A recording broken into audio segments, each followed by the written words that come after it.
Մեզ հաճախ են հարցնում, որն է խաղաղության ձեր այլընտրանքը։ Մեր պատասխանն ավելի քան հստակ է։ Խաղաղությունն այլընտրանք չունի։ Այլընտրանքը երաշխիքներով ապահովված խաղաղությունն է։ Մեր առաջարկած խաղաղության երաշխիքները ոչ թե հեռախոսահամար, ձեռքսեղմում կամ լուսանկարն են, այլ հզոր պետությունը, հզոր տնտեսությունը, համերաշխ հասարակությունը և բազմակենտրոն արտաքին քաղաքականությունը։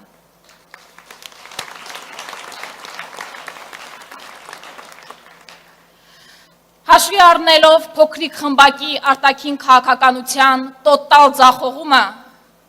և Հայաստանի սպառնացող գոյաբանական սպառնալիքները,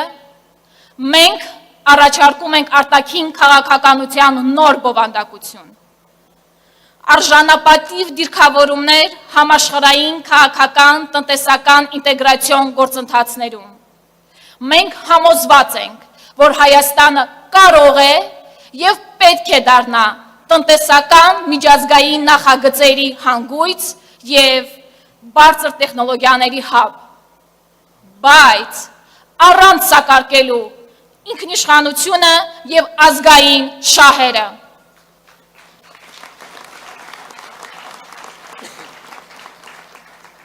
Մասնագիտական քննարկումների արդյունքում մենք ամրապնդել ենք մեր այն համոզմունքը,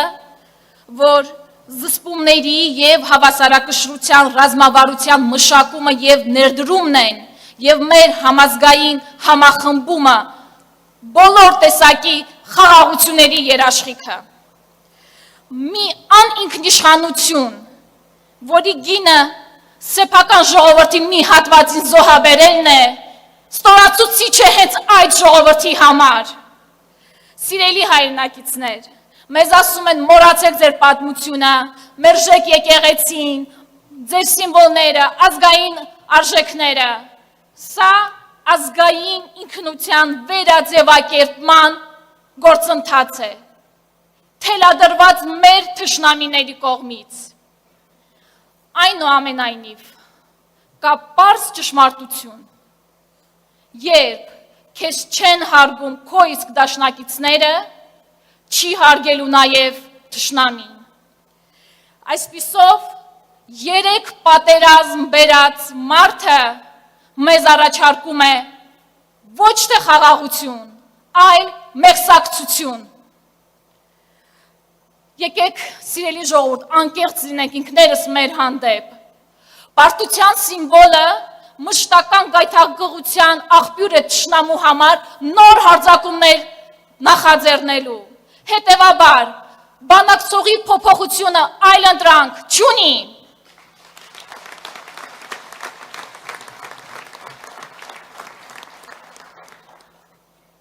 Ճապոնիա, Թուրքիա, Ֆինլանդիա, Իտալիա և շատ այլ պետություններ ևս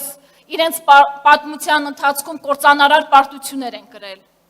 բայց կարողացել են ոտքի կանգնել և գրանցել զարգացման նոր բարձունքներ։ Մենք համոզված ենք, որ այդ հաջողությունների գրավականը 3-ն են. ճիշտ ընտրված սոցիալ-տնտեսական մոդել, ներդրումներ կրթության և ռազմաարդյունաբերության ոլորտում և բազմավեկտոր արտաքին քաղաքականությունը։ Եվ հենց սա ենք մենք ձեզ առաջարկում։ Մեր շարժման գաղափարական առաջնորդ Սամվել Կարապետյանն իր ամբողջ կենսագրությամբ ապացուցել է, որ կարող է պայմանավորվել, բանակցել, համաձայնության եզրեր գտնել կարծես թե ամենաանելանելի, ամենափակուղային իրավիճակներում։ Միայն մեկ բացառությամբ։ Նա չի պայմանավորվում հայրենիքը վաճառողների հետ։ Նա, որպես հայ տղամարդ, չի սակարկում ձեր, իմ, բոլորիս արժանապատվությունը, այսօր բանտարկված է մեր արժանապատվությունը, իդեմս Սամվել Կարապետյանի, մեր սրբազանների, բոլոր գերիների, Բաքվում գտնվող մեր բոլոր գերիների։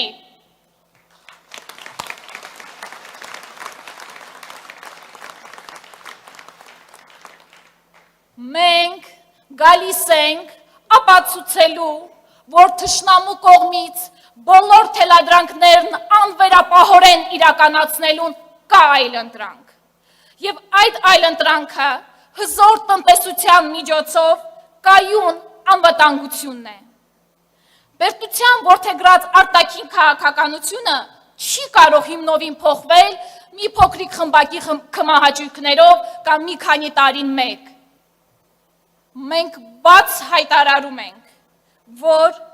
ոչ թե քարը քարի վրա չթողնելով քանդելու ենք արկա արտաքին քաղաքականությունը, այլ ելքեր ենք փնտրելու,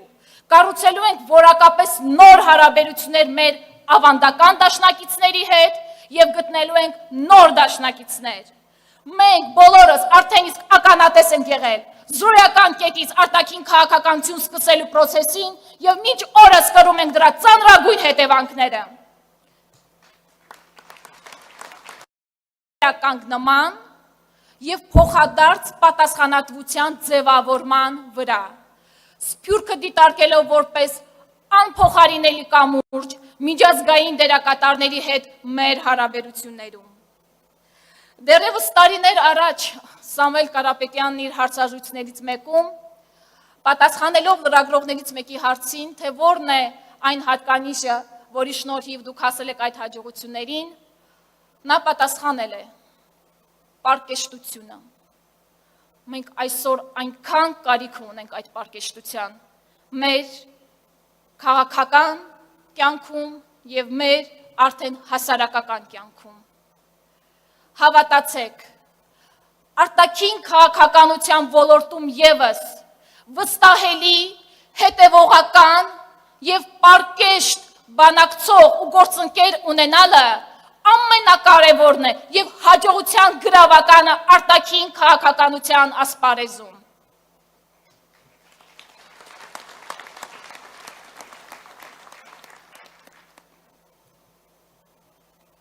Եվ վերջապես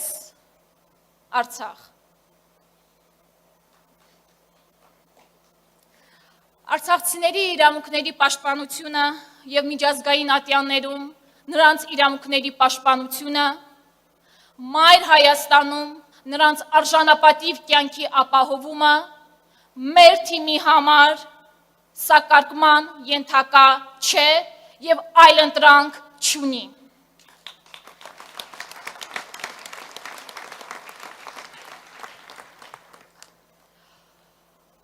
Արցախի մասին ես կարող եմ շատ երկար խոսել։ Բերել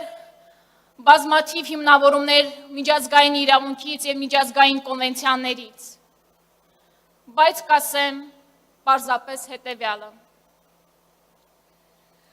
Ուզում ես հելիր վեր, իջիր ցած, քանի դեռ մենք, ես, դուք, մենք բոլորս հիմա մղկտում ենք Արցախի մասին խոսելիս,